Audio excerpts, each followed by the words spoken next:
పవన్ కళ్యాణ్ గారిని మాట్లాడవలసిందిగా కోరుతున్నాను.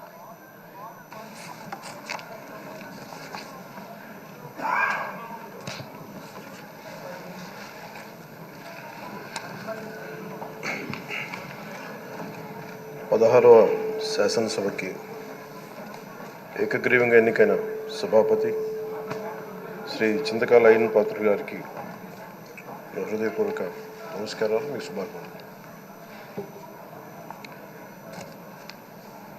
ఇది నేను మొదటిసారి అసెంబ్లీలోకి అడుగు పెట్టడం. ఇలాంటి సుదీర్ఘ రాజకీయ అనుభవం ఉన్న దాదాపు 7 సార్లు ఎమ్మెల్యేగాను, ఒకసారి పార్లమెంట్లో అడుగుపెట్టిన మీకు, Panchayati Raj, technical education, forest, R&B అనేక మంత్రిత్వ శాఖల్ని సమర్థవంతంగా నిర్వహించిన మీకు ఈ సభాధ్యక్షుడు, ఈ స్పీకర్ స్థానంలో కూర్చోవడం నాకు చాలా ఆనందంగా ఉంది. ఇన్ని దశాబ్దాలు ప్రజలు రాజకీయ జీవనంలో ఇన్ని దశాబ్దాలు ప్రజలు మీ వాడి వేడి చూశారు. మీకు కోపం వస్తే ఋషికొండను చెక్కినట్టు ప్రత్యర్థులకి పదునైన ఉత్తరాంధ్ర యాసలో గుండు కొట్టేస్తారు. ఒకటే బాధేస్తాం సార్, ఇకపైన మీకు తిట్టే అవకాశం లేకపోవడం. కానీ ఇక మీద సభలో ఎవరు తిడుతున్నా దాన్ని ఆఫ్ చేసే బాధ్యత మీ చేతిలోనే ఉంది. మీరే మైక్ ఆఫ్ చేయాలి. అంటే మా చిన్నప్పుడు నేను చూసేవాడు, ఒకసారి అల్లరి చేసే అబ్బాయిని క్లాస్ లీడర్ చేసేవాడు చిన్నప్పుడు మా స్కూల్లో.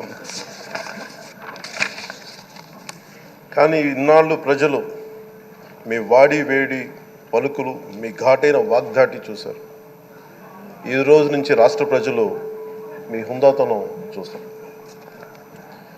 డిబేట్స్ వెనకాల దాక్కుని సంస్కారహీనమైన భాషల్ని, భావాలని రకరకాల మాధ్యాల్లో విరజిమ్ముతూ ఉంటారు.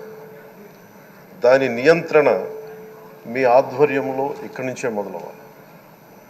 ఇందాక సభానాయకులు, గౌరవ ముఖ్యమంత్రి శ్రీ చంద్రబాబు నాయుడు గారు చెప్తారు, ఆడబిడ్డలు ఏ విధంగా నలిగిపోయారు ఈ రాష్ట్రంలో గత 5 సంవత్సరాల్లో. చిన్న లేదు, పెద్ద లేదు, ఎవరని లేదు.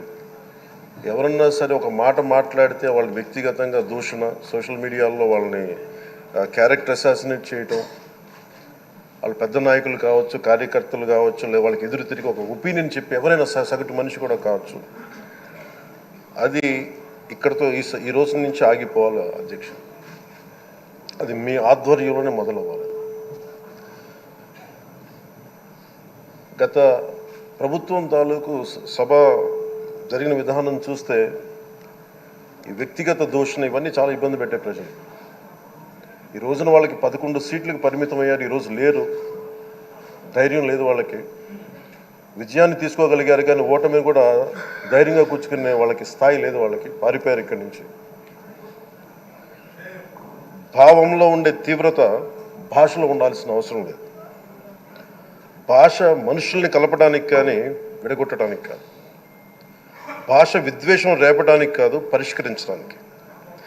ఎంత జటిలమైన సమస్య అయినా, భయంకర సమస్య అయినా చర్చల ద్వారా పరిష్కరించుకోవడానికి కానీ వివాదం సృష్టించడానికి కాదు. ఈ సభ ఉన్నది అందుకు. కానీ మనం చూసింది వాళ్ళ దగ్గర నుంచి బూతులతోటి, వ్యక్తిగత దోషులతోటి రాష్ట్ర పురోభివృద్ధిని ఆపేశారు. అలాంటి సభ కాకుండా ఇందాక మన పెద్దలు శ్రీ గౌరవ ముఖ్యమంత్రి చంద్రబాబు గారు చెప్పినట్టుగా ఇది భవిష్యత్తుకి ఇది ఒక ప్రమాణం అవ్వాలి. 2047 వరకు ఇంత అద్భుతమైన స్థానంలో మనకి ఆంధ్రప్రదేశ్ తెలుగు జాతి ఉన్నత స్థాయికి వెళ్ళాలంటే ఈరోజు మనం వేసే ప్రతి అడుగు అది భవిష్యత్ తరాలకు ఒక నిర్దేశక ఒక టచ్ స్టోన్గా ఉండిపోవాలి, ఒక గిట్ రాయిగా ఉండిపోవాలి. ఈ రోజున ఈ సభలో ఉన్న గౌరవ సభ్యులందరూ చట్టాలు చేయడానికి ఉన్నారు, చట్టాలు ఉల్లంఘించడానికి కాదు. విభేదించడం అంటే ద్వేషించడం కాదు, వాదించడం అంటే కొట్టుకోవడం కాదు. ఇవన్నీ విభేదించడం, వాదించడం ఇవన్నీ ప్రజాస్వామ్యానికి చాలా మౌలికమైన పునాదులు. ఆంధ్రప్రదేశ్ ఆవిర్భావం జరిగి అసలు భాషా ప్రయుక్త రాష్ట్రాల ఆవిర్భావమే మన ఆంధ్ర రాజ్యంతో మొదలైంది. అమరజీవి పొట్టి శ్రీరాములు గారి బలిదానం మీద మన రాష్ట్రం పుట్టింది. 56 రోజులు తిండి తిప్పలు తినకుండా నరకం అనుభవిస్తూ ఆయన బలైపోయారు. ఆయన మరణానికి చేరువవుతూ ఆమరణ నిరాహార దీక్ష చేసిన ప్రతిరోజు మనకి దాదాపు ఈ సుదీర్ఘమైన 6 దశాబ్దాల కాలం 1.5 సంవత్సర కాలం అంటే ఆయన ప్రతిరోజు చావుకు చేరువవుతూ భోజనం లేకుండా ఆయన గడిపిన ప్రతిరోజు మనకి 1.5 సంవత్సర కాలం. అలాంటి నేపథ్యంలో అలాంటి మహోన్నతుడు శ్రీ పొట్టి శ్రీరాములు గారి త్యాగాన్ని కనుక మనం ఈ సభలో ప్రజా సంక్షేమం కోసం మాత్రమే చర్చలు జరగాలి, వాదోపవాదాలు హద్దులు దాటకుండా ఉండాలి, వ్యక్తిగత దూషణకి తావివ్వకుండా ఉండాలి. అలా కాకుండా గత ప్రభుత్వంలాగే ఈ సభని తిట్లకి బూతులకి కొట్లాటికి వాడితే ప్రతి నిమిషం పొట్టి శ్రీరాములు గారి బలిదానాన్ని అవమానం చేసినట్టే.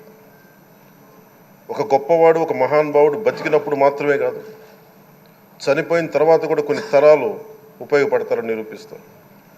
అలాంటి కోవకు చెందిన మహానుభావులు ఆంధ్ర రాష్ట్ర సృష్టికర్త, భాషా ప్రయుక్త రాష్ట్రాలకు శ్రీకారం చుట్టిన ద్రష్ట, అమరజీవి శ్రీ పొట్టి శ్రీరాములు గారి స్మృతిలో ఒక విలువలతో కూడిన ఒక సత్సాంప్రదాయాన్ని తెరలేపుతూ మీ ఆధ్వర్యంలో ఈ సభ జరగాలని, ఈ 5 ఏళ్ల ప్రజా ప్రస్థానంలో ఈ విలువైన 5 ఏళ్ళు రాబోయే తరానికి గొప్ప భవిష్యత్తునిచ్చేలా, అన్నం పెట్టే రైతుకి, కౌలు చేసుకునే రైతుకి, రైతు కూలీకి అండగా ఉండేలా, మహిళలకి భద్రతతో పాటు ఉన్నత స్థాయికి ఎదిగేలా, ప్రభుత్వ ఉద్యోగులకి భద్రత కల్పించేలా, పశువు పక్షి ప్రకృతి సర్వజనులందరికీ కూడా మతాలకి ప్రాంతాలకి అతీతంగా సుభిక్షంగా అభివృద్ధి పదంలో ఆంధ్రప్రదేశ్ ఆంధ్ర రాజ్యం అద్భుతమైన ప్రగతి సాధించేలా ఈ చర్చలు సాగాలని కోరుకుంటూ, సభాపతి అయ్యన్న పాత్రుడి గారికి